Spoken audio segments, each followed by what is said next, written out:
Hello বন্ধুরা, Sulata cooking রেসিপির পক্ষ থেকে সকলকে জানাই স্বাগত। আজকে কিন্তু আমি একদম ভিন্ন রকমের লাউ শাক দিয়ে মুসুরির ডাল রান্না করে দেখাবো। আর এই ডালটা হলে কিন্তু আপনারা ভাত, রুটি, বাকি পোলাওর সাথে খেতে পারবেন, এতটাই পরিমাণে মজার হয়। আমি কিন্তু আজকে একদম কম তেল মশলা দিয়ে এই রান্নাটা করে দেখাবো। আর এই রান্নাটা অনেক দিনের পুরানো, আমার দিদার হাতের। এখানে কিন্তু আমি 1 কাপ পরিমাণে মসুর ডাল নিয়েছি আর দিয়েছি আমি 2 কাপ পরিমাণে জল। আমার দিদার হাতের স্মৃতি রয়ে গেছে কিন্তু রান্নার অনেক, কারণ উনি কিন্তু নামকরা একজন রাঁধুনি ছিল। আমি এখন দিয়ে দিব 1/2 চামচ পরিমাণে লবণ। এখন ঢাকনা দিয়ে ঢেকে আমি 4 থেকে 5 মিনিট এইভাবে রান্না করে নিব। এখন আমি দিয়ে দিব কেটে টুকরো করে রাখা আলু। আমি কিন্তু এখানে ছোট সাইজের 3টা আলু নিয়েছি। আর আলুটাকে কিন্তু আমি এইরকম 4 টুকরা করে দিয়েছি। বন্ধুরা দেখতেই পাচ্ছেন ডাল থেকে কিন্তু আমার বলক চলে এসেছে।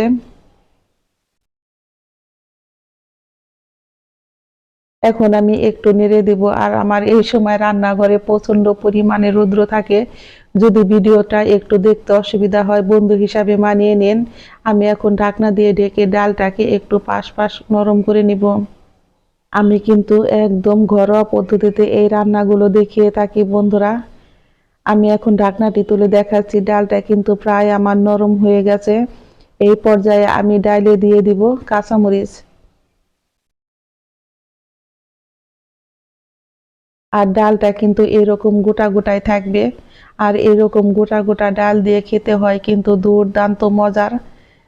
কাঁচামরিচ দেখে ভয় পাবেন না বন্ধুরা, কাঁচামরিচ গুলো একটু ঝাল না, সেই জন্য একটু মরিচটা আমি বেশি দিয়েছি। আর দিয়ে দেব আমি 1/2 চামচেরও কম হলুদের গুঁড়া। আমি দিয়েছি অল্প একটু পরিমাণে লাল মরিচের গুঁড়া। এখন আমি ডালটাকে কিন্তু এইভাবে একটু নেড়ে দেব।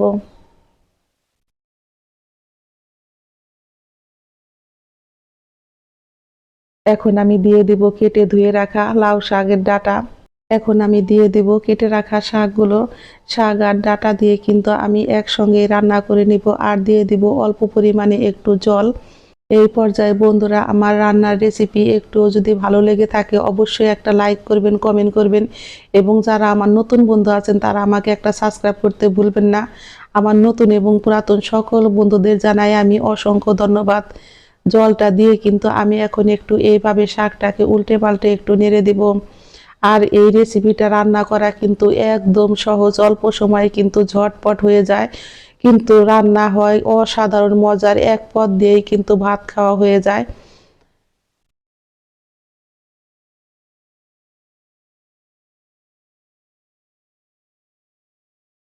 আমি এখন ঢাকনা দিয়ে ঢেকে 6 থেকে 7 মিনিট এইভাবে রান্না করে নিব।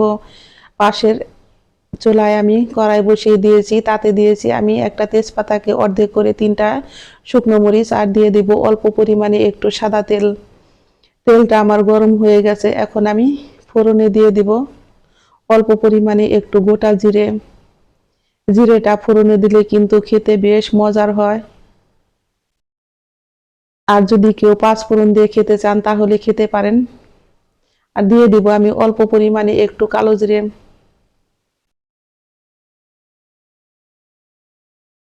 এদিকে শাকটাও কিন্তু আমার একদম রেডি হয়ে গেছে, দেখতেই পারছেন বন্ধুরা। এদিকে আমার ফোড়নটাও কিন্তু রেডি হয়ে গেছে।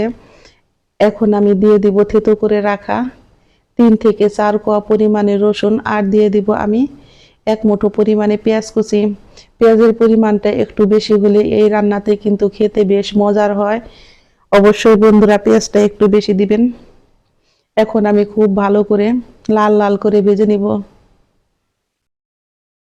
পেঁয়াজ আর রসুন কিন্তু আমার একদম রেডি হয়ে গেছে। আর বন্ধুরা এইরকম বাদামি করেই কিন্তু দিবেন, তাহলে কিন্তু শাকের আসল টেস্ট আসে। একবার হলেও এই রেসিপিটা বাড়িতে তৈরি করে খাবেন। আর যারা খান তারা তো জানেনই যে এর স্বাদটা কিরকম।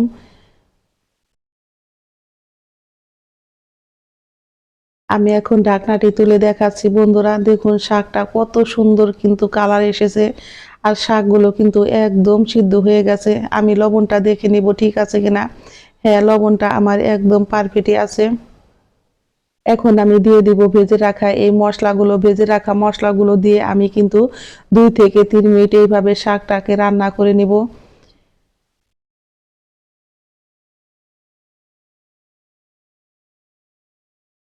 ঝটপট তৈরি হয়ে গেল আমার 1 কাপ মসুরির ডাল দিয়ে লাউ শাকের রান্নার রেসিপি।